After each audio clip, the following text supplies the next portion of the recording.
We're on Tiree. It's the outermost island in the Inner Hebridean, situated about a 4-hour ferry sailing from Oban. It's a small community, about 750 people. The main employment on the island would be crofting and tourism.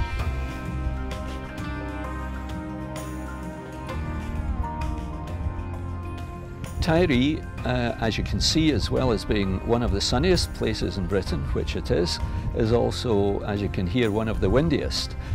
We would not call this a windy day. This is really quite a quiet day for Tiree. We had a met mast up for a year collecting data in order to justify the expenditure on a big single turbine.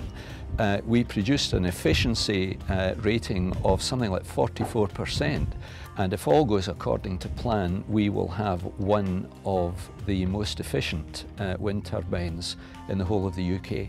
It was one of the sort of projects of how we could make our island become self-sustainable in the future. So there was a few different projects, but the wind turbine, probably because Tiree's one of the windiest places in Britain, why not harvest the wind sort of thing. So that's where the project started off, and that was probably back in about 2004. 2004, getting into 2005, yeah. I was considering the young people that we've got in the school that are coming up, and many of them want to start a business. Some of them, I know, some of them want to buy a fishing boat. They can't afford it. And I think this would be a wonderful opportunity in the future, once this gets running and the money comes, to help young people to start a business or get a fishing boat or get whatever they need to start them off and keep them on the island, rather than, if they don't do that, then they just leave the island, and that's a pity. The wind farm consists of a single turbine. It's situated at the far end of Gott Bay. It's a German turbine provided by Enercon. It produces about 900 megawatts, which, when it's going at full speed, would be enough to power all the homes on the island. When we produce more electricity than the island requires, then the excess is fed back down through the grid into the main grid on the mainland. And we sell the electricity to a single supplier. On the whole, I think people acknowledge that the turbine's a good means to an end, and it's a clean, renewable form of energy. The turbine has a lifespan of about 30 years, so it works out an average about £1 million every 10 years that will come back to the community.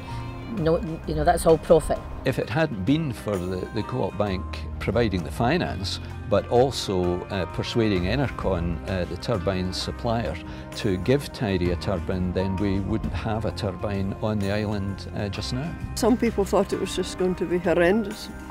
Some people were just against it, but I think now they've realised it's not real. It's quite a nice piece of architecture.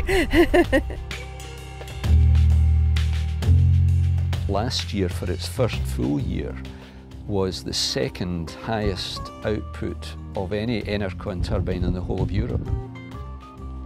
We have the two major debts to pay back. Firstly, the loan from the trust.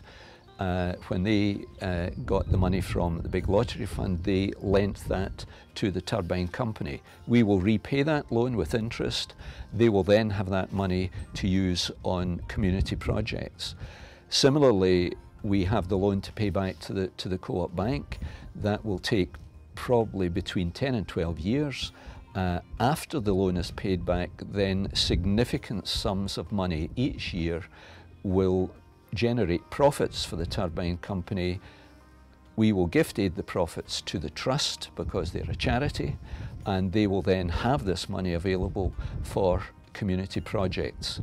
The trust are already speaking to the community about what projects the community would like to see developed on Tiree. The cooperative at its heart is a community business. Its shops serve the local community. We've got a number of branches. We've never strayed away from our roots. We were formed in Rochdale in 1844. We're still in Greater Manchester area with our head office. We want to serve the community, and the purpose of the Renewables team is to help serve the community in generating energy.